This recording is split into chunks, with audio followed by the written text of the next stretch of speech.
সুবহানাল্লাহ। আরেক হাদিসের মধ্যে আল্লাহ রাসূল সাল্লাল্লাহু আলাইহি ওয়াসাল্লাম বয়ান ফরমান, ক্বালা রাসূলুল্লাহ সাল্লাল্লাহু আলাইহি ওয়াসাল্লাম ইয়াশফাউ ইয়াওমাল কিয়ামাতি সালাসান আল আমবিয়া সুম্মা আল উলামা সুম্মা শুহাদা।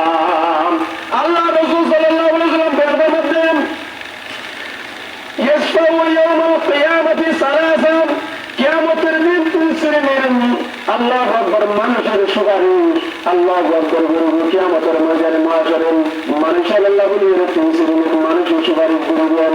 আল্লাহ রাসূল বলেন ফরমাতে আল আম্বিয়া নবীগণ, আল্লাহু আকবার সুম্মাল উলামা ইয়ার পরে আলেমগণ, সুম্মা শুহাদা ইয়ার পরে শহীদগণ। কিয়ামতের ময়দানে মাশারে তিন শ্রেণীর মানুষের বলে আল্লাহু আকবার সুপারিশ করবে। এক নম্বরের মধ্যে লিখি আল্লাহু আকবার নবীগণ, আলেমগণ, শহীদগণ, তারা আরে আল্লাহ পাকে পাওয়ার দিব। আল্লাহু আকবার সুপারিশ করুন সুবহানাল্লাহ। এ দয়াল মুরব্বিয়াল দুস্তাবেন আলেম ওলামারে মহব্বত করিবেন, আলেম ওলামার এর সম্পর্ক রাখিবেন।